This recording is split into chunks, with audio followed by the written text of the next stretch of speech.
저는 개인적으로 때로 정기적, 때로는 비정기적으로 만나는 목회자 모임들이 있습니다. 그 모임들이 때때로 매우 신선한 충격을 줄 때가 있습니다. 이번 주에 어떤 목회자 모임에서 나눈 대화가 있었습니다. 그 대화를 통해서 제가 너무나 일상적으로 말하고 있었던 신앙적인 지식, 우리는 이것은 알고 있지 라고 말하는 그런 신앙적 지식이 단순히 거기서 머물지 않고 하나의 새로운 깨달음으로 승화되었던 그런 질적 변화를 이루었던 그런 경험을 하나 하게 되었습니다. 그 모임에서의 대화 내용을 다 기억하지는 못하지만 대화의 요점은 이랬습니다. 복음은 내가 하나님의 사랑을 받는 존재라는 것을 선포하는 것이다 라는 이야기였습니다. 여러분 어떠십니까? 이 이야기 우리의 귀에 익숙하지 않습니까? 복음은 내가 하나님의 사랑을 받는 존재라는 것을 선포하는 것, 그것을 계속 경험하는 것이 중요하다라는 내용을 나누었습니다. 여기서 중요한 포인트는 무엇이었냐면 계속 경험하는 것이었습니다. 여러분 스스로에게 이 말 하십니까? 나는 하나님의 사랑을 받는 존재다 라고 말씀하십니까? 여러분 그것의 의미를 경험하시나요? 저는 이 대화를 통해서 나는 이 말을 하지만 나는 이 말을 경험하지 못하고 있구나라는 것을 깨달았습니다. 여러분 어떠십니까? 여러분은 하나님의 사랑을 받는 존재다라는 것을 경험하고 계십니까? 내가 어떤 모습이든지 어떠한 삶이든지 전혀 상관없이 하나님은 우리의 삶을 사랑하시고 우리를 다 받아주시는 분, 그리하여 나는 하나님의 사랑을 받는 존재다라는 것을 늘 경험하고 계시는지요? 이런 말은요, 우리가 교회에서 우리가 기독인으로 살아가는 동안에 너무나도 자주 하고 쉽게 하고 다 이해하는 듯이 말하는 문구입니다. 나는 하나님의 사랑을 받는 존재야. 이 말은 우리의 입에 붙어 있는 말이지만 우리에게 경험되지 않는 말입니다. 그런 이야기를 나누는 그 대화 가운데 이 말을 나는 하나님의 사랑을 받는 존재다라는 말을 나 자신에게 계속 전달하는 것이 중요하다. 그리고 이웃에게 계속 전달하는 것이 중요하다라는 것을 계속 나누게 되었습니다. 여러분 우리가 종종 뇌과학 이야기도 하죠. 여러분 사람은 쉽게 변하지 않는다라는 말 어떻습니까? 맞는 말입니까? 틀린 말입니까? 사람은 쉽게 변하지 않는다. 맞는 말 같게 들립니다. 하지만 여러분 이 말은 어떠신가요? 뇌는 끊임없이 변한다. 이 말은 맞는 말일까요? 틀린 말일까요? 뇌과학 연구 결과는 이게 맞는 말이라고 우리에게 전해줍니다. 사람의 뇌는 여러 가지 경험에 의해서 그 기능과 구조가 계속 변화한다 라고 말합니다. 이것을 뇌의 가소성이라고 말합니다. 뇌가 변한다는 겁니다. 여러분 이런 일 어떠십니까? 사람이 권력을 얻게 되면 뇌 구조가 변한다. 이 말씀 종종 듣죠. 권력을 얻게 되면 뇌의 구조, 생각하는 방식이 변한다. 우리는 지금 이 시대 최고의 권력자에게서 그것을 우리는 보고 있지 않습니까? 뇌의 구조가 뭔가 다른 사람 봅니다. 여러분 가짜 뉴스에 계속 노출되면 어떻게 될까요? 그 가짜 뉴스를 어느 순간 진짜로 믿어버리게 됩니다. 여러분 이단은 어떻습니까? 이단이 거짓 메시지를 말합니다. 그런데 그 안에서 그 메시지를 계속 듣고 노출되다 보면 아무리 지적인 사람이라 할지라도 그 이단에 빠져버리게 되는 것을 우리는 신기하게 여기며 봅니다. 근데 왜 그런 일이 일어날까요? 뇌의 가소성 때문이다 라고 이야기합니다. 뇌는 경험에 따라 변화를 일으킵니다. 그래서 중요하게 여기는 게 하나 있습니다. 사람은 자기가 자기에게 하는 말이 중요하다는 겁니다. 자기가 자기에게 하는 말. 심리를 가지고 연구하는 사람이나 뇌과학자들도 이런 얘기를 합니다. 셀프-톡이라는 얘기를 하죠. 셀프-톡. 자기 자신에게 하는 말. 뇌는 내가 나 자신에게 대해서 하는 말에 큰 영향을 받는다 라고 말합니다. 여러분, 가끔 TV 프로그램에 나와서 조언을 하는 사람들의 이야기를 듣습니다. 아침에 출근할 때 거울을 보고 용기의 말, 긍정의 말, 자신에게 도움이 되는 말을 하는 것. 나는 할 수 있어. 나는 가치 있는 존재야. 라는 말 한마디가 사람을 변화시킨다. 이런 이야기를 종종 듣습니다. 그런데 놀라운 것은 그런 말들이 유의미한 변화를 일으킨다 라는 것이죠. 이것을 우리는 신앙에 한번 적용해 볼 필요가 있습니다. 여러분, 여기 계신 분들께 한번 여쭙습니다. 여러분, 하나님이 여러분을 사랑하신다라는 진한 경험 있으십니까? 대체로 있습니다. 하나님이 나를 사랑하신다. 그런데 왜 그것이 지속되지 않을까요? 왜 우리는 그 사랑의 의미를 금세 놓쳐버리고 살아가게 되는 것일까요? 여러분, 주일이 중요한 이유는 여기에 또 하나 있습니다. 주일이 주는 매우 중요한 유익이 하나 있죠.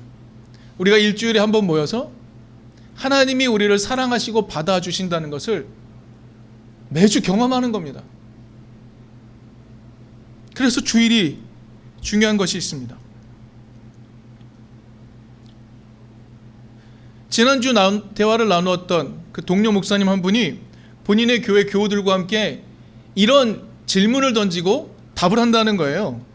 첫 번째, 하나님이 그리스도 안에서 나를 받아들이셨습니다 라는 고백을 항상 하게 한다. 이게 첫 번째. 두 번째, 나는 그리스도 안에서 특별한 존재입니다 라고 말하기. 세 번째, 나는 그리스도 안에서 새로운 가족 공동체에 속했습니다. 아멘 이라는 고백을 매주 나누도록 한다는 거예요. 그런데 그 대화를 나누면서 교우들이 평화를 누린다 이런 이야기를 하는 겁니다. 근데 이 말을 처음 딱 들었을 때 제 안에 어떤 마음이 들었을까요? 저는 이런 생각을 했습니다. 대체 그 당연한 말들을 나누는 게 무슨 의미가 있는가?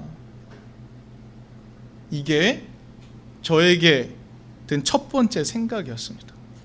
과연 그런다고 교회의 평화가 찾아온다? 말이 되는가? 이게 첫 번째 저의 의식이었어요.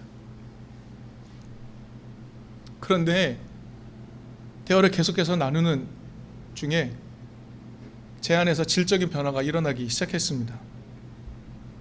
아, 이 고백이 중요했구나. 나 스스로에게 하나님께서 나를 받아들이셨다고 말하는 것, 나는 그리스도 안에서 특별한 존재라는 것, 그리고 우리 공동체가 새로운 하나님의 사랑 안에 있다는 것, 이것을 계속 되뇌이는 것이 중요하구나라는 것을 깨닫게 되었습니다. 나는 하나님의 사랑을 받는 존재다라는 의식을 나 스스로에게 던지는 것, 계속해서 되뇌는 것, 이웃에게 계속 전달하는 것이 우리를 변화시킬 수 있구나 라는 것에 제가 동의하게 되었다는 말입니다. 여러분, 향심 기도 하십니까? 여러분, 향심 기도가 주는 유익이 무엇일까요? 여러분, 향심 기도는 하나님께 대한 동의와 지향이 있습니다. 유일하게 남기는 지향이 이겁니다. 하나님이 우리와 함께 계신다. 그리고 그 하나님이 나를 위해 활동하신다 라는 것만 남기고 모든 것을 다 떠나보내면서 그 안에 머무는 것입니다. 존재 자체의 평화를 누리는 것. 여러분, 이게 어떤 의미입니까? 하나님의 사랑 안에 머무는 것이죠. 이 경험이 우리를 변화시킨다라는 겁니다. 그런데 우리는 나는 하나님께서 나를 사랑하신다, 나는 하나님의 사랑을 받는 존재다라는 말도 잃어버렸고 하나님 안에 머물러 쉬는 것도 잃어버린 채로 살아갑니다. 그저 나 자신의 생각 속에서 염려와 근심을 그치지 않고 하나님 안에 쉬고 하나님 안에 받아들여지는 것들에 대한 거절의 태도를 가지고 우리는 살아갈 때가 너무나 많습니다. 우리는 언제 이것을 잃어버렸을까요?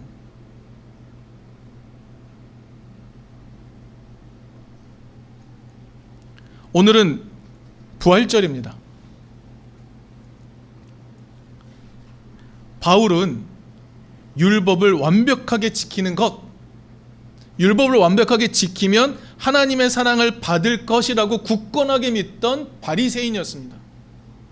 그는 하나님의 사랑이 필요했습니다. 그런데 하나님의 사랑을 어떻게 받을 수 있는가? 율법을 완벽하게 지킴으로 받을 수 있다라고 생각했던 것이죠. 그런데 예수, 나무에 달려 죽은 예수, 그는 어떤 존재였을까요? 율법을 완벽하게 거스른 사람, 그래서 하나님께 저주를 받아 죽은 사람이었습니다. 바울에게 예수는 그런 존재였던 것이죠. 그런데 그 바울 앞에 예수가 완벽하게 의로운 자의 부활의 모습으로 나타났던 겁니다. 그에게 충격이죠. 그는 율법을 잘 지킴으로 하나님께 사랑을 받는다, 의인이 될 수 있다라고 생각했던 사람인데 자신이 저주받아 죽은 자 예수, 그래서 박해를 했건만 그 예수가 오히려 하나님으로부터 옳다고 인정을 받은 의로운 자의 부활로 나타났으니까 그의 의식세계에 붕괴된 겁니다. 그래서 성경을 보면 그는 예수의 부활의 의미를 깨닫기 위해서 3년 이상의 시간을 보냅니다. 아라비아 광야로 갔다가 다시 다마스커스로 갔다가 3년의 시간을 보내면서 그는 예수 부활의 의미를 헤아리기 위해 고군분투하고 결국 예수의 부활의 의미를 깨닫게 되고 오늘 본문을 전달하고 있는 겁니다. 13절에서 바울은 이렇게 말합니다. 죽은 사람의 부활이 없다면 그리스도께서도 살아나지 못하셨을 것입니다 라고 말합니다. 이것은 어떤 것을 의미할까요? 바울이 속한 유대신앙 안에 이미 부활이 존재하고 있었다는 것을 보여줍니다. 부활에 대한 인식이 유대교 신앙 안에 있었습니다. 유대 신앙 안에는 부활에 대한 인식이 있었단 말이죠. 그렇다면 당시 유대인들이 믿던 부활은 어떤 것이었을까요? 유대인들은 왜 부활을 떠올리고 부활을 믿게 되었을까요? 여러분, 유대인들이 바벨론의 포로로 잡혀갔다가 회복하죠. 그게 기원전 6세기의 일입니다. 그런데 돌아오고 난 다음에도 그들의 나라는 회복되지 않았습니다. 계속 주변의 강대국과 제국들이 그들을 쳐들어오고 그들을 괴롭혔습니다. 특별히 기원전 2세기경에 헬라 제국, 알렉산더 후예들이죠. 알렉산더 후예들이 나뉘어서 서로 정복한 땅을 나누어 가지면서 세워진 헬라 제국. 그 헬라 제국이 유대인들을 정말로 심하게 박해를 하기 시작합니다. 그 박해로 인해서 야훼 신앙으로 살아가려고 했던, 율법으로 살아가려고 했던 유대인들이 목숨을 잃게 됩니다. 박해를 받아서 하나님을 믿고 따르는 자들이 죽어가게 되는 거예요. 도무지 그들은 이해할 수 없었던 겁니다. 하나님, 우리는 하나님의 뜻을 열심히 따라 살려고 하는데 왜 우리에게 이런 고난이 있습니까? 깊은 고민을 합니다. 그리고 그들은 결국 이러한 신앙을 갖게 되는데 순교라는 개념을 갖게 됩니다. 하나님의 뜻대로 살다가 박해를 받아 죽는 것은 순교다라는 개념을 갖게 됩니다. 그리고 더 중요한 것, 이렇게 순교한 의인들이 마지막 때에 부활할 것이라는 생각을 갖게 되었습니다. 여기서 중요한 것 이겁니다.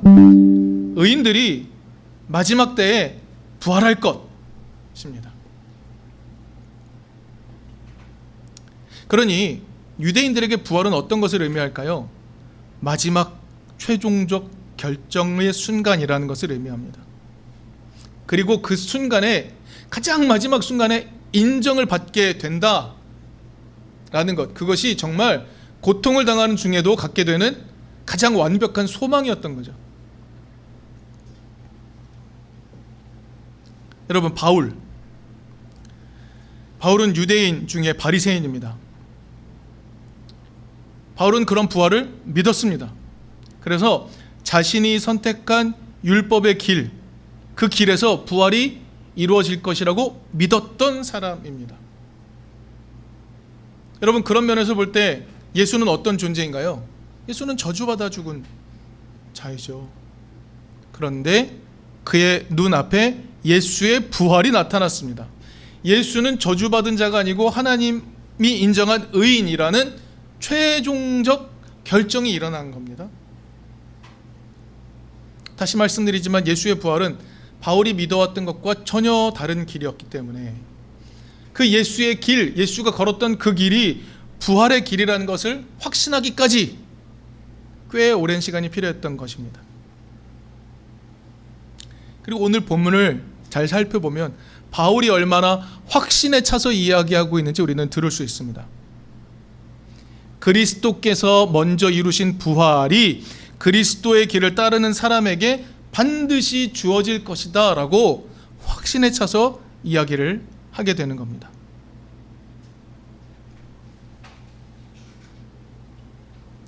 여러분, 바울이 예수의 부활을 경험한 다음에 예수의 길을 이해하기까지 걸렸던 시간 동안 바울은 무엇을 공부하고 무엇을 탐색했을까요? 바울은 사람들로부터 예수의 길의 의미를 듣기 시작합니다. 예수가 어떤 길을 걸었는지 듣기 시작하고 그 길을 공부하기 시작합니다. 예수의 부활을 경험하고 난 다음에 예수가 인정받은 그 길이 무엇인지를 반추하기 시작하는 거죠. 그리고 예수가 어떻게 치열하게 하나님의 사랑을 사람들과 나누려 했는지 이야기를 듣게 되고 깨닫게 됩니다. 그러다 보니 예수의 길 하나하나가 하나님의 사랑을 드러내는 길이라는 것을 깨닫게 되었죠. 여러분, 예수의 길은 어떻습니까? 오늘 자연자매가 기도해 준 바 대로 아닙니까? 예수는 가난한 자를 먹이셨습니다. 안식일이 사람을 위해 존재하는 것이라고 알려주셨습니다. 정결 율법에 저촉되기 때문에 구원의 가능성이 없다라고 여겨진 사람들을 찾아가서 그들을 만지고 만나고 위로했습니다. 당신들은 하나님의 사랑을 받는 존재입니다 라고 가르쳐 주었습니다. 소유물이라고 여겨졌던 어린아이, 그 어린아이가 하나님 나라의 주인공이라고 가르쳤습니다.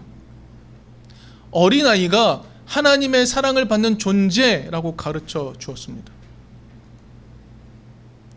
겨자씨 누룩같이 보이지 않는 존재들이 결국 하나님 나라를 만들어낸다라고 가르쳐 주었습니다. 강도 만난 자를 살리기 위해 자신의 것을 다 내어주는 사람이라면 사마리아인이라고 해도 하나님 나라의 주인이 될 수 있다라고 가르쳤습니다. 예수는 사회 밖으로 밀려난 수많은 사람들에게 당신은 하나님의 사랑을 받는 존재라고 들려주었단 말입니다.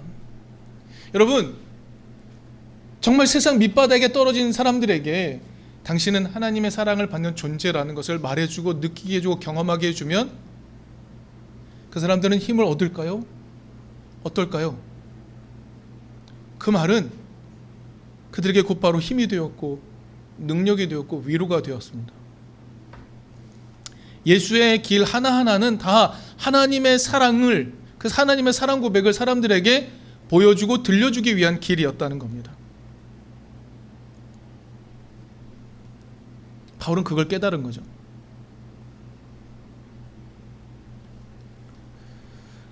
그래서 바울은 그리스도께서 살아나심, 즉 하나님께서 예수를 부활시키심이 없다면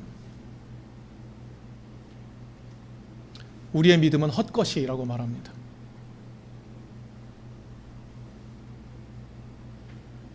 그리스도께서 살아나심, 사랑의 길을 사하셨던 그 예수의 길, 여러분 그 길의 결과가 무엇이었습니까? 죽음이었습니다. 그러나 하나님이 그를 인정하셨죠. 그 하나님께서 예수를 부활시키심이 없다면, 예수의 길을 인정하심이 없다면 그 길로 살아가려고 하는 우리의 믿음도 다 헛것이 될 뿐이라고 자신 있게 말하고 있는 겁니다.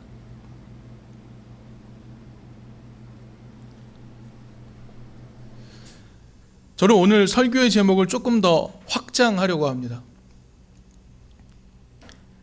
예수의 부활, 우리가 계속해서 들어야 할 하나님의 사랑 고백이라고 말하고 싶습니다. 다시 한번 말씀드리지만 예수의 부활은 예수의 길이 옳다는 하나님의 인정입니다. 그 길이 옳다라고 말하는 하나님의 인정. 그러면 예수의 길은 어떤 의미를 가지고 있습니까? 다시 말씀드리지만 하나님이 우리를 사랑하신다는 것을 입체적으로 보여주신 것, 그것이 예수의 길의 의미입니다. 바울은 율법을 잘 지켜야 하나님이 사랑해 주시리라 믿었지만 전혀 그렇지 않았습니다.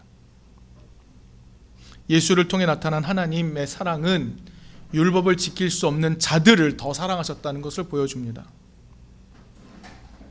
예수는 이렇게 가르치죠. 지극히 작은 자 하나에게 한 것이 하나님에게 한 것이라고 말씀하셨습니다. 바울이 그렇게 귀하게 여겼던 율법의 핵심은 무엇입니까? 쉐마라고 합니다. 신명기 6장 5절. 마음을 다하고 뜻을 다하고 힘을 다하여 하나님을 사랑하라는 것, 이게 쉐마입니다. 이게 율법이죠. 율법을 잘 지키면 하나님을 사랑하는 것이라고 생각했고 하나님의 사랑을 받을 것이라고 생각했습니다. 그러나 예수는 전혀 다르게 이야기합니다. 하나님은 지극히 작은 자를 끝없이 사랑하시기에 동시에 지극히 작은 자 하나를 돌보는 것이 하나님을 사랑하는 것이라고 깨닫게 하셨던 것이죠. 예수는 하나님의 사랑을 몸소 깨닫고 그것을 실천하며 살았던 분입니다. 그를 하나님께서 부활시키셨습니다. 그것을 바울이 깨달았습니다. 이후에 바울의 삶은 어떻게 되었을까요? 예수처럼 살았습니다. 바울은 이후에 예수처럼 살았습니다. 그의 고백 들어봅시다. 갈라디아서 2장 20절. 그는 이렇게 고백합니다. 나는 그리스도와 함께 십자가에 못 박혔습니다. 이제 살고 있는 것은 내가 아닙니다. 그리스도께서 내 안에서 살고 계십니다. 내가 지금 육신 안에서 살고 있는 삶은 나를 사랑하셔서 나를 위하여 자기 몸을 내어주신 하나님의 아들을 믿는 믿음 안에서 살아가는 것입니다 라고 말합니다. 바울은 예수의 삶을 깨닫고 예수처럼 살려고 노력했습니다. 그는 예수의 부활을 경험했고 자기도 그렇게 부활할 것을 믿었기에 예수처럼 살고자 했습니다. 오늘 우리가 예수의 길을 함께 걸어가려고 하는 것은 바로 그 부활을 믿기 때문입니다. 그 부활이 있기 때문입니다. 예수께서 먼저 보여주셨던 그 부활의 길 우리에게 있기 때문에 우리는 예수의 길을 걸어가려고 하는 것입니다. 부활이 있기에 바울은 그런 삶으로 변한 것이죠. 여러분, 나는 하나님의 사랑을 받는 존재라는 말, 이 말을 우리 스스로에게도 해야 되지만 우리가 서로 이웃에게도 해주어야 합니다. 끊임없이 해주어야 합니다. 내가 하나님의 사랑을 받는 존재라는 것을 우리는 묵상을 통해 계속 경험해야 합니다. 스스로에게 계속 말해야 합니다. 그리고 이웃에게 말해주어야 합니다. 이든 교회 안에 그것이 풍성해진다면 나는 하나님의 사랑을 받는 존재라는 것, 그것이 풍성해진다면 우리 공동체의 삶은 얼마나 행복해질까요? 여러분, 나는 하나님의 사랑을 받는 존재라는 깨달음이 주는 엄청난 위로가 있습니다. 여러분 예배 전까지도 직전까지도 여러분 안에 가득했던 것이 무엇입니까? 불안 아닙니까? 근심, 걱정 아닙니까? 여러분, 하나님이 우리를 사랑하심은 우리가 무엇을 해서가 아니라는 것을 우리는 분명히 깨닫습니다. 하나님은 우리를 사랑하십니다. 그리고 우리를 평화의 길로 인도하십니다. 하나님의 사랑을 되뇌이는 것이 우리의 삶을 새롭게 변화시킬 수 있다는 것, 그리고 그 하나님 안에서 쉬는 것이 우리의 삶을 변화시킬 수 있다는 것, 그것을 계속 경험해 갈 수 있는 우리가 되었으면 좋겠습니다.